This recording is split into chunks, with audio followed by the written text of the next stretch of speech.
Medusa, the curse of the Gorgon. Long ago in ancient Greece, before she became a monster feared by all, Medusa was a breathtakingly beautiful maiden.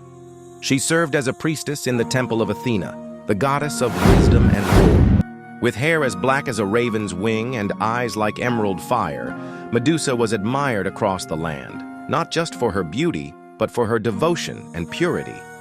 But beauty, even when innocent, can provoke envy. One day, Poseidon, the god of the sea, saw Medusa in the temple and became obsessed with her. Ignoring her vows and the sanctity of the temple, Poseidon violated her within Athena's sacred walls. When Athena discovered this sacrilege, her fury was boundless. But instead of punishing Poseidon, the mighty god, she punished Medusa. Whether out of anger, jealousy, or divine pride, Athena cursed the maiden she once blessed. "You defiled my temple," Athena declared. "Let your beauty become your curse." From that day forward, Medusa's hair turned into venomous serpents, slithering and hissing with rage. Her once lovely face became twisted, monstrous, and worst of all, anyone who looked into her eyes would turn to stone. Shunned and hunted, Medusa fled to the ends of the earth, to a dark, desolate island surrounded by jagged rocks and stormy seas. There she lived in isolation, a lonely soul trapped in a nightmare not of her making.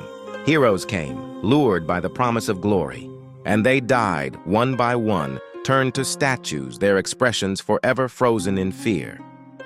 Until Perseus, a demigod born of Zeus, was sent to slay her. Armed with a mirrored shield, winged sandals, and a sword gifted by the gods, he entered her lair. He never looked at her directly. Using the shield's reflection, he crept upon the sleeping Gorgon and, with a single blow, severed her head.